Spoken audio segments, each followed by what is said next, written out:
I used to work as a park ranger in Zion National Park, Utah. One of those guys in the green uniform you probably never noticed. My main responsibility was search and rescue, pulling dehydrated tourists off rocks, helping couples who thought they were experienced hikers find their way back to the trail. Most of the time, it was routine, predictable, even.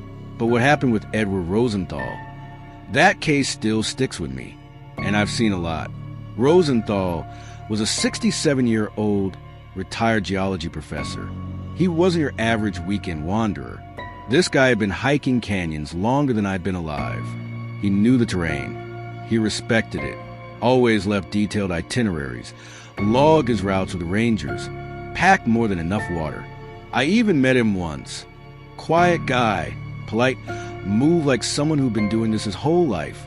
The other rangers used to say, Rosenthal doesn't get lost. People get lost trying to follow him. So when his brother called us to report him missing, no one believed it at first. We thought maybe he had a busted ankle, holed up somewhere, waiting for help. Still, protocol kicked in. We dispatched a search crew. I was part of the first team to check the trailhead he'd signed out for, Sandstone Flats, a pretty remote area even by Zion standards. His car was still there, locked, parked like he meant to be back by sunset. No signs of distress. No backpack discarded. No indication he'd turn around or try to signal for help. That was day one. Over the next 7 days, we combed the region by foot and air. Dogs, drones, thermal imaging. Nothing. Not a single dropped water bottle. No torn clothing. No footprints leading anywhere off the path. It was like the ground had swallowed him whole. Even stranger, the weather had been stable. No sudden storms. No record heat. Nothing that could have disoriented someone like him.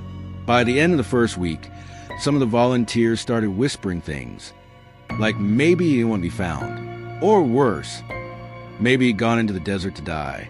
I didn't believe that. Not him. He was methodical, intentional. People like that don't just disappear into thin air. But then, 19 days after he vanished, we got a call from a private pilot. Guy had been flying a sightseeing loop and spotted something unusual near the rim of a canyon. About 7 miles from where Rosenthal's car had been found. No trail led there. No visible path of any kind. It was steep, eroded terrain. Not impossible, but tough, even for someone half Rosenthal's age. When we reached the site by helicopter, I'll never forget the way everything felt. Off. Like the air was thinner somehow. Too quiet. We spotted the body from above before we even touched down. Rosenthal was lying beneath a single tree, more like a crooked juniper leaning out of a rock ledge. His body was face up, arms resting at his sides. Eyes closed, he looked peaceful. Too peaceful. There was no blood, no obvious trauma. His boots were worn but intact. His backpack was there, zipped up, water bottle next to him, empty, and his journal, placed just beside his hand, partially open and weighted down with a flat rock to keep the wind from blowing it away. We found the last entry, dated day 4. It read, "Heat's bad, feet worse. Think I veered off. Shouldn't have pushed that last ridge. Can't see the stars. Too bright, too quiet. Don't feel alone, but no one's here. We'll try to keep heading west. Need to stay awake." There were no entries after that. If that wasn't eerie enough, there was the hat. Rosenthal always wore the same wide-brimmed Ranger-style hat, tan canvas, sweat-stained, sun-beaten. We found it resting neatly across his chest. On the inside of the brim, written with thick black marker, were just 6 words. "Love you all. Sorry." That hit me harder than anything I'd seen in 10 years of service. This man didn't fall. He didn't get mauled. He didn't scream for help. He knew he was dying. And he took the time to write that message on his hat, as if someone would find him eventually. I remember looking around, trying to picture how he'd gotten there. 7 miles from his car, over terrain with no trail, no water source, no shelter. His journal stops on day 4, but he didn't die until at least 2 weeks later, based on decomposition and exposure patterns. He must have kept walking, alone, surviving on nothing driven by something. But why that spot? Why lie down there, right under that lone tree? And why write that message? The official report listed cause of death as dehydration and exposure. But I've seen men on the brink of heat stroke, and they don't act calm. They tear at their clothes. They panic. They scream.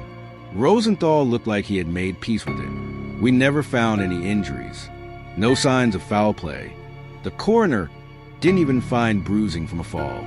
Just a man lying under a tree who should have never been able to get there. Some rangers said maybe he went out there on purpose, that he'd made up his mind. But here's the part that haunts me. A week after we recovered the body, I got curious. I went back to the ridge with a younger ranger just to retrace Rosenthal's possible route. It was an exhausting climb. Took us 6 hours just to cover 4 miles. At one point, I looked over the edge and saw that same twisted juniper tree below, the spot where we'd found him. Except now it wasn't there. Not the tree, not the ledge, not the patch of earth where we'd seen him lying. It was just a sheer drop, straight rock face. We double-checked the GPS, triple-checked our flight logs. We were standing at the coordinates, but the landscape had changed. We both stood there, confused. I said, "Did we get turned around?" The other ranger just shook his head. "No, this is it. This is exactly where he was." So what did we see that day? How did Rosenthal get there? Or more disturbingly, where was there at all? To this day, I don't have an answer, and I've never been back to that ridge. Sometimes when I'm out on solo patrol, when the air gets too quiet and the canyon walls closing around you, I think about that message inside his hat. Those 6 words written with shaking hands. Love you all. Sorry. And I wonder what he saw in that last stretch of wilderness. What he heard. What made him stop walking and simply lie down. If that story gave you chills, do me a favor. Hit that like button and subscribe for more real horror stories. Let me know in the comments, what do you think Edward Rosenthal saw in that canyon? 2 more terrifying middle-of-nowhere stories are coming up next. Stay tuned.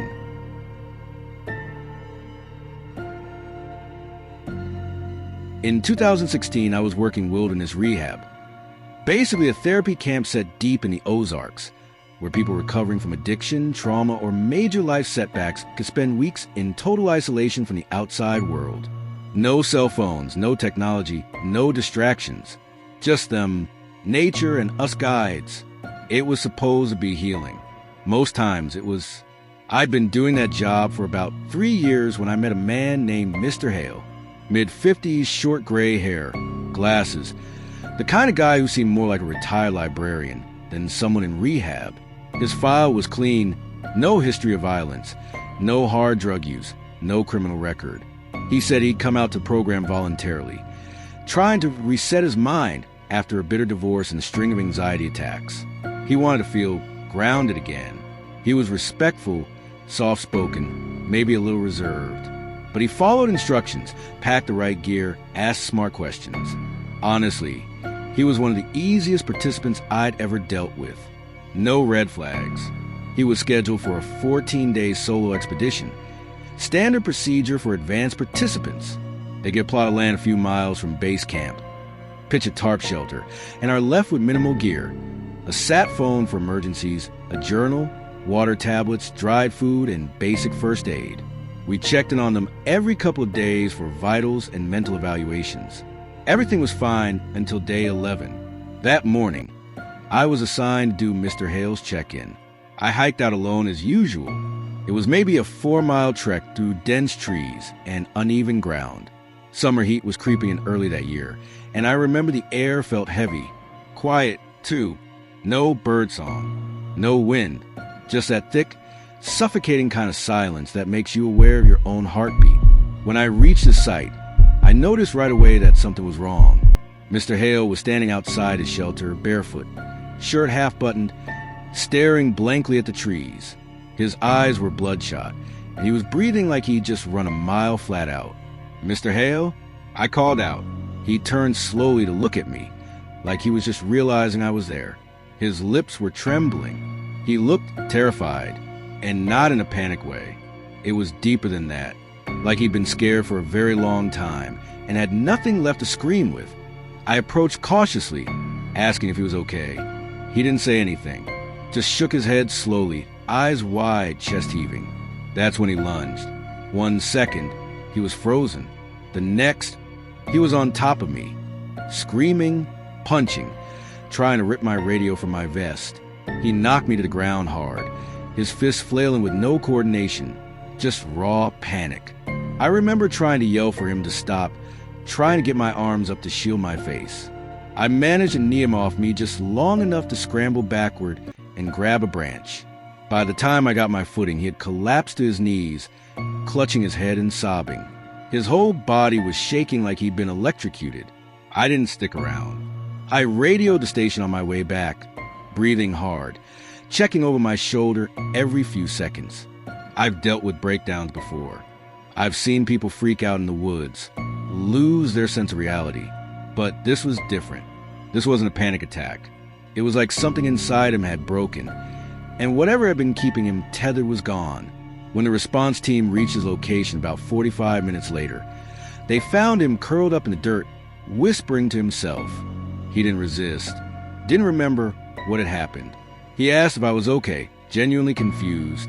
He had no recollection of attacking me. He kept saying he hadn't slept in days, that something was messing with his head. We ran every test we could. Blood work came back clean. No signs of substances. No infection. No dehydration. His food pack had barely been touched in 2 days. No signs of animal intrusion. No tracks around his site. But his own. When the counselor sat down with him, he finally admitted something, that since day 6 he'd felt watched. He said he started hearing faint whispers from the trees at night. Not words, just low murmurs, like dozens of people talking over each other, just out of earshot. Sometimes he'd hear footsteps around his shelter, crunching softly in the leaves. Sometimes he'd see movement in the trees, shapes, but never faces. He said the pressure in his head kept building, like someone was standing right behind him, breathing on his neck. He hadn't been able to sleep. He stopped writing in his journal on day 7. His last entry just read, "I don't think I'm alone out here anymore."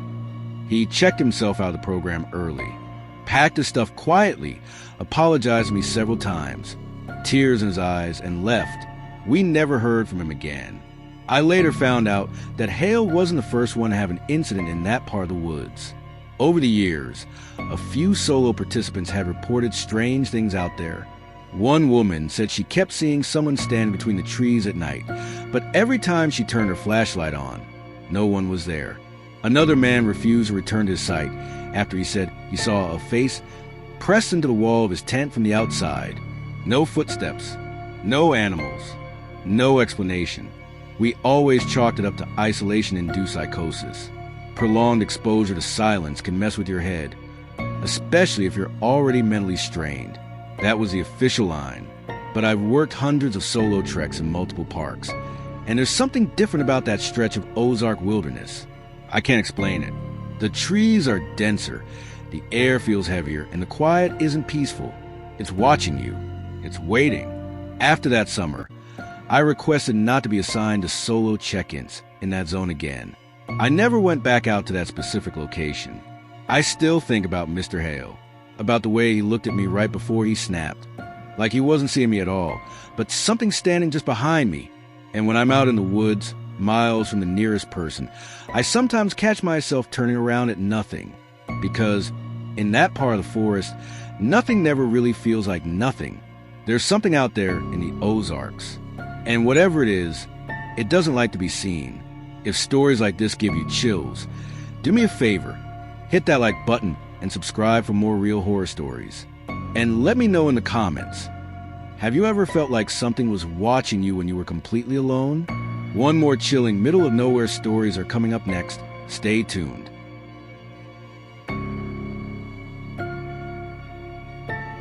This last one still messes me up more than any other case I've followed, and I've read hundreds of missing person reports, wilderness disappearances, and cold cases that never should have gone cold. But this one, Angela's story, it's different. Angela was 27 when she vanished. She lived in Oregon, worked as a freelance illustrator, liked hiking, cooking, reading weird philosophy books. On the surface, she was totally normal, friendly, creative, the type of person who would bake you banana bread and sketch your cat as a thank you. But if you knew her a little better, and I did, you'd know her life hadn't been easy. She'd lost her mom young, had gone through some rough years in her early 20s, depression, some bad relationships. There were hospital visits, a stint in rehab. But by 2018, things were looking up. She was reconnecting with her dad, getting steady work, even saving for her own art studio. Then, in mid-June that year, she told a friend she was feeling overstimulated and just needed a break, a reset. Nothing dramatic. She just wanted to spend a few days near the coast, draw, decompress. She packed up her dark green Toyota RAV4, filled the tank, grabbed her sketchbooks, and headed out toward Lincoln County. She never came back. Her friend filed a missing person report after Angela stopped responding to texts and didn't return calls. 3 days after she left, a pair of hikers found her SUV at the bottom of a coastal cliff, a narrow, rocky drop-off about 40 feet high. It looked like the vehicle had veered off the road and gone straight. The front end was destroyed, the windows blown out, airbags deployed, but Angela wasn't inside. No blood, no body, no clear signs of injury. It was like the driver's seat had just emptied itself. There were no drag marks, no footprints leading away. And then it got weirder. About 20 feet away from the wreck, nestled in a patch of ferns, searchers found Angela's backpack, neatly zipped, untouched, and next to it, not inside it, was a white pillowcase and a compact first aid kit. That part confused everyone. Why take a pillowcase out of your bag after a car crash? Why not use the first aid kit if you were hurt? The police cordoned off the area, thinking maybe she'd wandered off injured. But the terrain was brutal. Sharp rocks, freezing mist rolling in from the Pacific, cliffs and uneven trails. The odds of surviving out there without shoes or warm clothes were slim. At night, temperatures dropped into 40s. Hypothermia would have set in fast. A full search was launched. Helicopters, K-9 units, dozens of volunteers. Nothing. For 6 days, she was completely gone. No phone pings, no sightings, no footprints. Not a single trail camera in the area picked her up. Then, out of nowhere, she reappeared. A forest ranger found her stumbling barefoot along a remote service road nearly 9 miles from where the wreck happened. Her clothes were soaked. Her feet were bloody. She had scratches up her arms and a deep bruise across her forehead that looked at least a few days old. When the ranger stopped her, she didn't say anything at first. She just stood there shivering. Looked wrong. Like her eyes couldn't focus on where she really was. Like she was trying to remember what a road even was. He radioed it in. EMTs came and took her straight to the hospital. She was severely dehydrated, disoriented, and hypothermic, but she was alive. When she finally came around, about 12 hours after mission, they asked her what happened. She had no idea, no memory of crashing her car, no memory of the cliffs. The last thing she remembered was pulling off to look at the ocean, then blackness. She said she woke up in the woods, lying on a bed of moss, with sunlight filtering through the trees. No sense of how she got there. She said she wandered for days, drinking water from moss and tree leaves, following the sounds of running water. She remembered being watched. That was the only thing she would say about it. That at night she didn't sleep. She couldn't, because it felt like something was walking circles around her. Not an animal, not a person. Something else. She never described it. Every time someone tried to press her, she'd shut down completely. Her eyes would glaze over. Once, when a therapist asked her what she meant by something else, Angela started crying and had a panic attack right there in the hospital room. So they stopped asking.